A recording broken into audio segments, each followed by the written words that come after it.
agora 12h23, é o seu programa Alô Litoral, informação de credibilidade na Costa do Dendê. E você já sabe que a cada 15 dias, o nosso programa Alô Litoral às sextas, recebe aqui o nosso amigo Dr. Luiz Marcos para a gente falar sobre o nosso quadro Conversando Direito.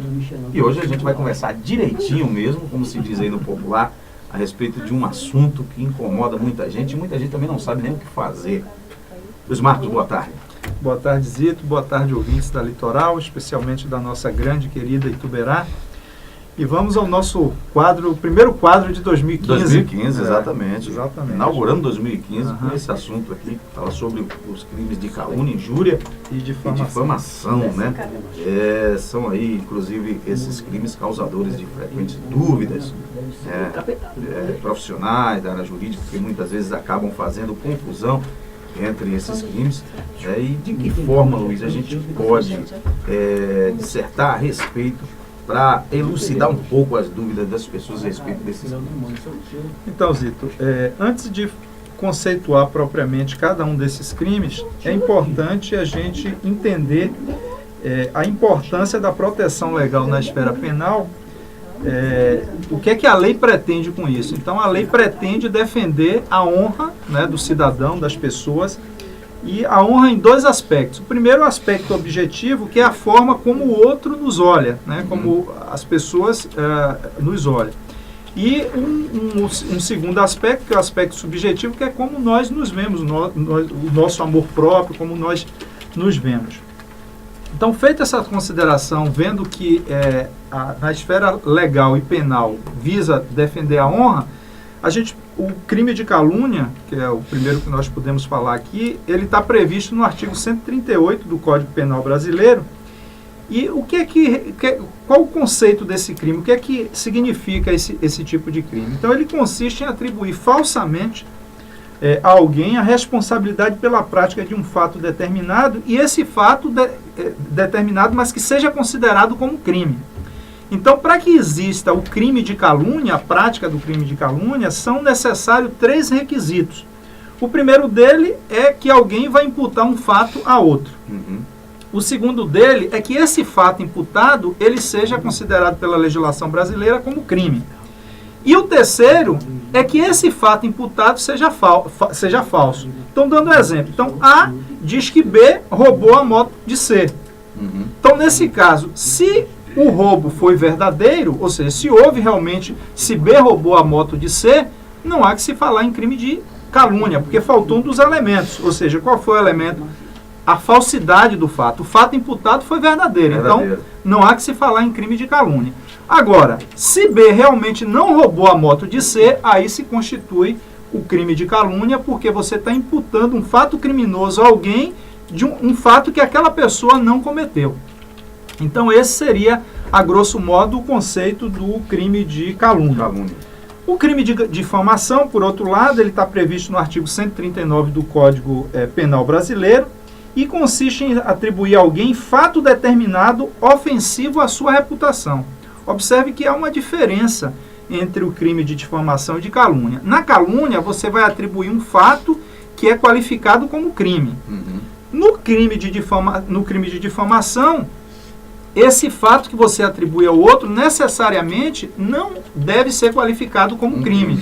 Ele é um fato que vai denegrir a sua imagem, vai ofender a sua honra. Então, um exemplo que a gente pode dar é que A diz que B foi trabalhar embriagado, né? Isso pode ser verdade, pode ser mentira, o fato é que você está cometendo um crime de difamação. E por que um crime de difamação? Porque pouco importa que o fato seja verdadeiro ou não. O que o legislador quis com isso foi proteger a honra da pessoa ou da vítima. Porque você não pode sair falando mal da vida dos outros do jeito que você bem quer, entende, sendo o fato verdadeiro ou não. Ou seja, aquilo é uma coisa que diz a intimidade e a privacidade do outro. É importante salientar que no caso do crime de difamação é necessário que um terceiro tome conhecimento disso. Então, eu falo que Zito foi trabalhar embriagado, mas eu estou falando isso para a Tereza. Então, existe a necessidade da figura de um terceiro, porque eu estou difamando Zito para Tereza, né? Estou falando mal. E cabe salientar uma coisa importante aqui, Zito, que a maioria das pessoas não sabe. De vez em quando eu recebo consultas via Facebook, às vezes as pessoas na rua me abordam, é que existe uma exceção à regra para esse tipo de crime, que é o que a gente chama de exceção da verdade. Toda vez que esse crime envolva funcionário público. Quando você falar mal do exercício da função de um funcionário público, entra aí um elemento que tira essa condição de crime, que é chamado de exceção da verdade, e isso não vai poder ser considerado como crime de difamação. Então, é bom, eu vou salientar um exemplo que é próprio. Eu, por exemplo, estou sendo processado pela prefeita de Ituberá por crime de difamação, porque eu falei mal da gestão, né? Então, de cara, esse processo é um processo que nasceu morto. Eu não sei da onde é que os colegas tiraram isso. O argumento legal, porque eu sempre falo do governo, da prefeita, da gestora, eu nunca falei da pessoa dela, né, que é a questão subjetiva. Eu nunca atingi a honra dela. Então, a própria legislação vai lá no parágrafo único do artigo 139, está dizendo que exceção de verdade toda vez que o indivíduo for servidor público. Isso por quê? Porque na hora que você exerce um mundos público, você está cuidando do patrimônio de todos. Exatamente. E você está sujeito a críticas e a fiscalização de todo e qualquer cidadão. Então, prefeito, secretário, governador, juiz, promotor, nenhum servidor público teve o munus de servidor público, ele teve a condição de servidor público. Se a crítica foi dirigida à função dele, não está exercendo o serviço com competência, não foi competente ou coisa do gênero, não há que se falar em crime de difamação, porque a própria lei já faz essa exceção. E o último... E muita gente tem muito receio em até se pronunciar ou tecer algum comentário ou crítica a respeito de alguém que esteja assumindo uma função pública. Isso. Por conta de, não, pode...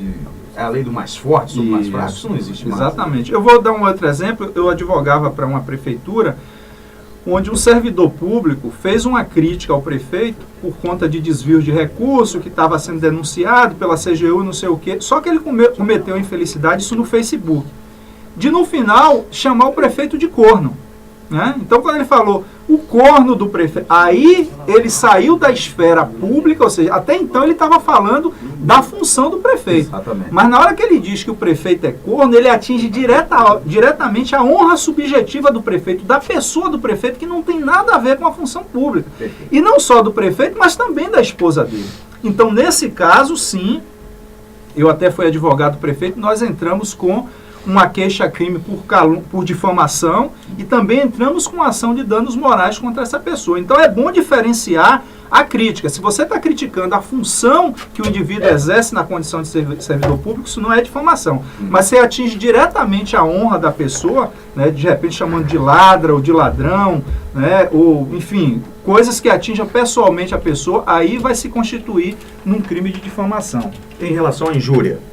Então, esse é o último, que está previsto no artigo 140 do Código Penal Brasileiro e consiste em atribuir a alguém qualidade negativa que ofenda a dignidade ou decoro da pessoa. Então, por exemplo, chamar alguém de ladrão, de imbecil, de idiota, isso vai se constituir em crime de injúria. E há uma pequena diferença entre aí o crime de injúria e difamação, é que no caso do crime de injúria, ele se consuma simplesmente em você dizer isso só para a vítima. Você não precisa de um terceiro para que se caracterize o crime. Então, se eu, por exemplo, te ofendo aqui, né, aliás, não aqui que está no ar, todo mundo está ouvindo, mas numa sala, nos bastidores, então eu chamo de repente de idiota ou de imbecil ou coisa do gênero, eu vou estar praticando o crime de injúria. Eu não preciso de terceiro para poder estar ouvindo. Então, é um crime que, na verdade, você faz desqualificação genérica contra a pessoa e só precisa estar o ofendido e o ofensor para que o crime se constitua em crime de injúria. É importante essas distinções aqui, porque muita gente confunde esse crime de calúnia, difamação e injúria, né? Parece que mistura tudo. Que é um só, né? Fica a sensação de no meu processo, por exemplo, eu estou sendo acusado pelos 3 crimes, né? O crime de calúnia, difamação e injúria. Ou seja, se você for observar, eu não me enquadro em nenhum desses, aliás, nem eu, nem qualquer cidadão brasileiro que faça crítica a qualquer servidor público, né? Jamais poderia ser enquadrado em qualquer desses crimes. Luiz Marcos, o que deve fazer uma pessoa, uma vítima, em relação a esses crimes, se sentindo ofendido, se sentindo prejudicado e que possa ser enquadrado? O que deve fazer? Zita, essa pergunta é muito importante porque no meu dia a dia como advogado a gente tem visto muitos erros, as pessoas não sabem como se conduzir num processo desse. A primeira coisa é deixar claro para as pessoas que existem dois tipos de ação penal.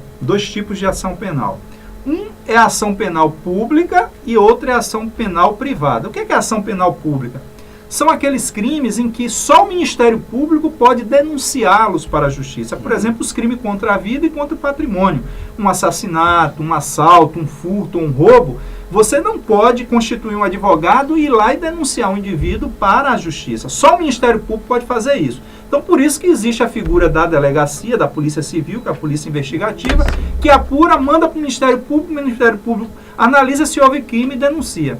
Isso. Mas os crimes contra a honra são crimes típicos da ação penal privada. O que quer dizer isso? Que o Ministério Público não pode denunciar esse tipo de crime.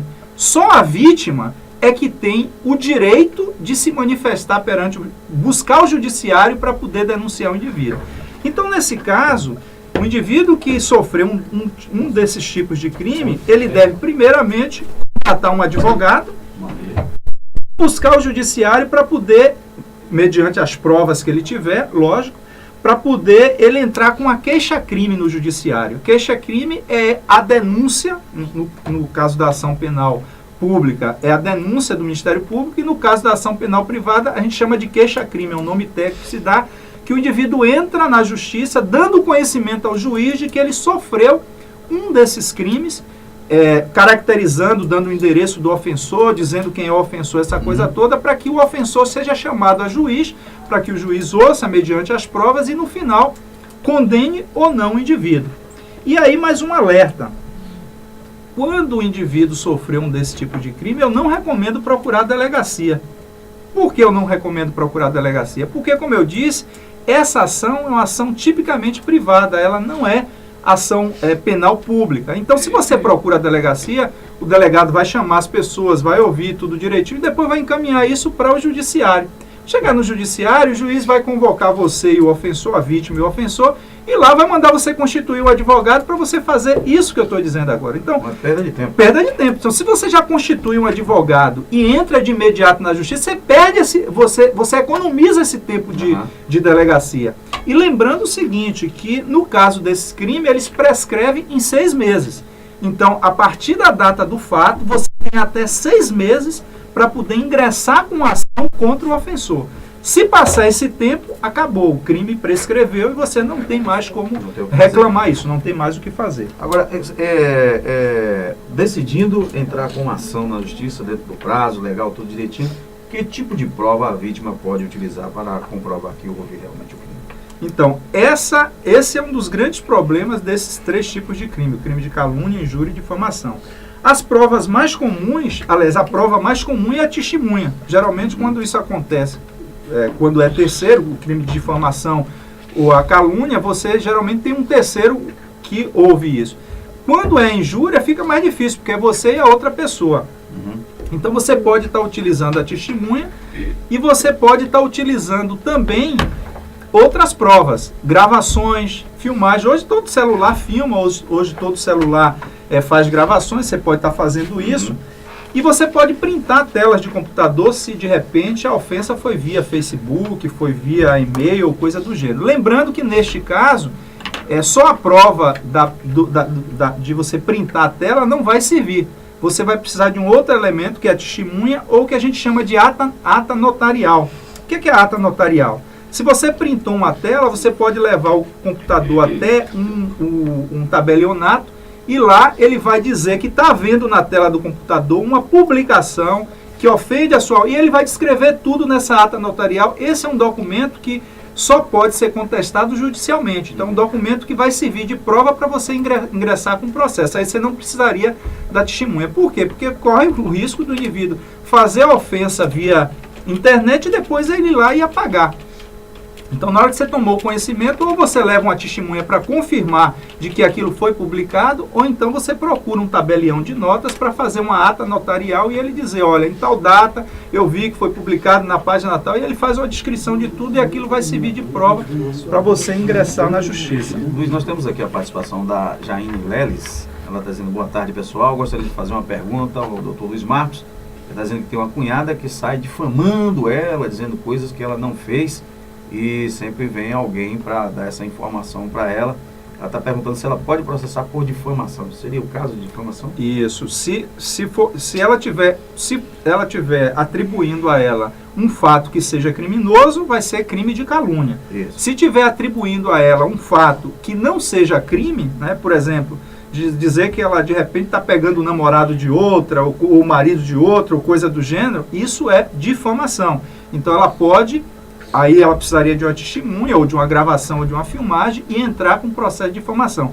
Lembrando o seguinte, Zito, que a gente está falando do ataque, do combate a esse tipo de crime na esfera penal. Porque existe o ataque a esse tipo de crime na esfera moral, na esfera civil, que é o que a gente chama de ação por danos morais. Então, eu recomendo às pessoas que quando contratarem um advogado para poder processar alguém por um desses crimes, que também contrate o advogado para entrar na esfera civil com uma ação de dano moral, que aí o juiz vai condenar um indivíduo a pagar um determinado valor por conta daquele dano moral que a pessoa sofreu.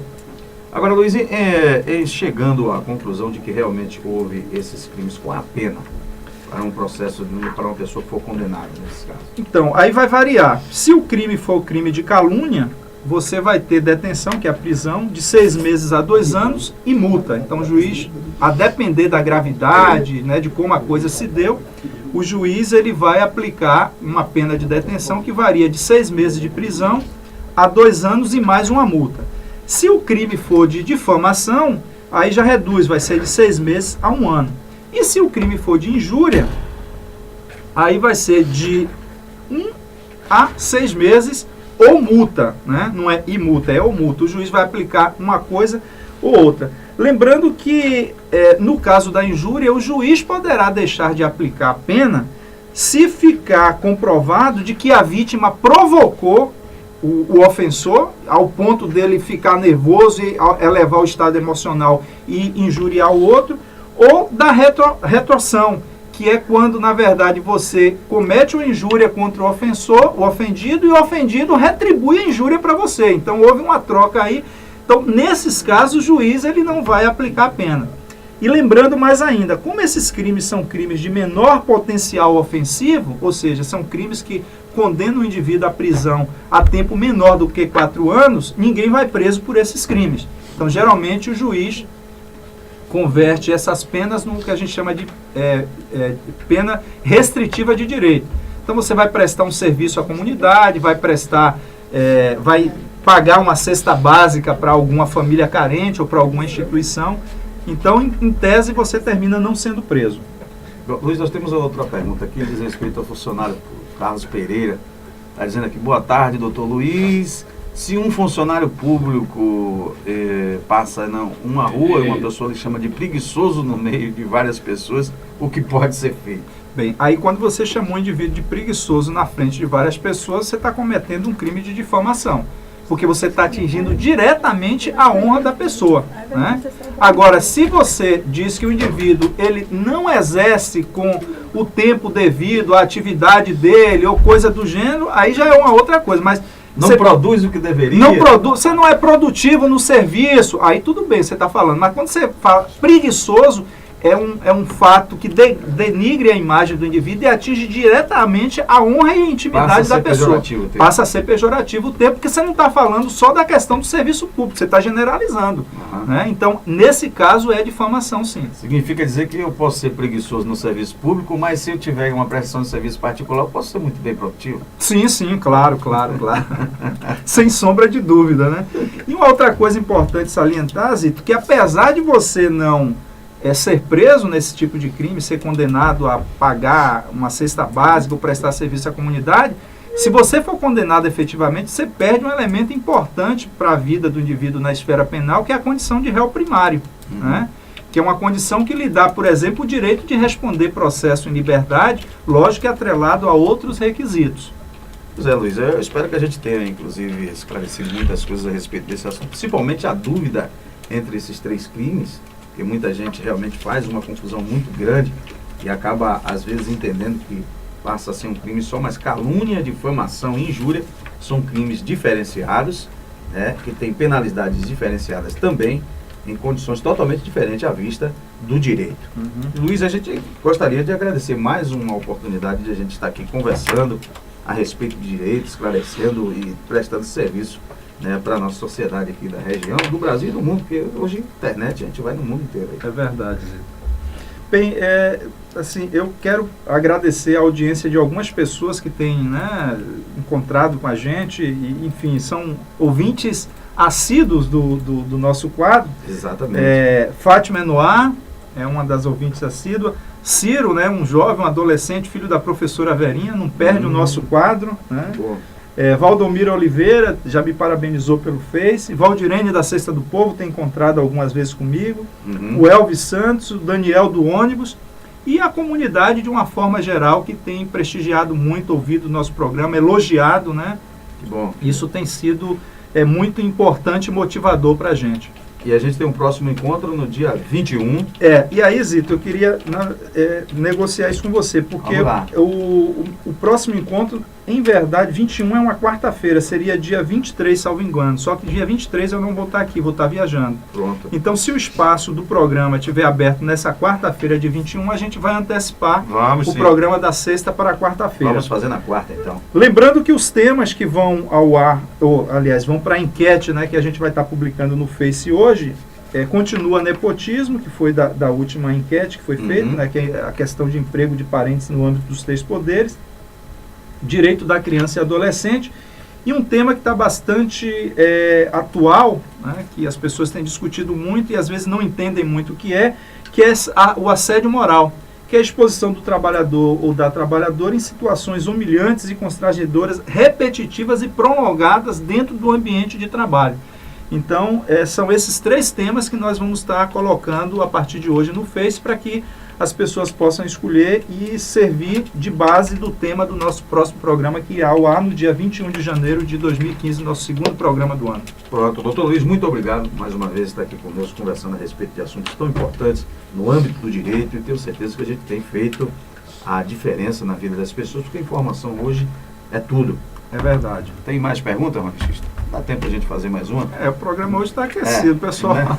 Aqui a Nete Luz está dizendo: olá, equipe do Alô Litoral, tenham todos uma ótima tarde e que o nosso maravilhoso Deus esteja sempre com vocês. Doutor Luiz, o seu quadro é 10 e está contribuindo muito para todos nós. Na verdade, a Nete quis realmente reforçar aquilo que você acabou de falar aqui, Luiz. A gente agradece aí o carinho e a atenção de vocês. Pois é, Luiz, mais uma vez, muito obrigado e até o próximo dia 21, um desses 3 temas para a gente discutir aqui no nosso programa Alô Litoral. Ok, Zito, um grande abraço, uma boa tarde a todos.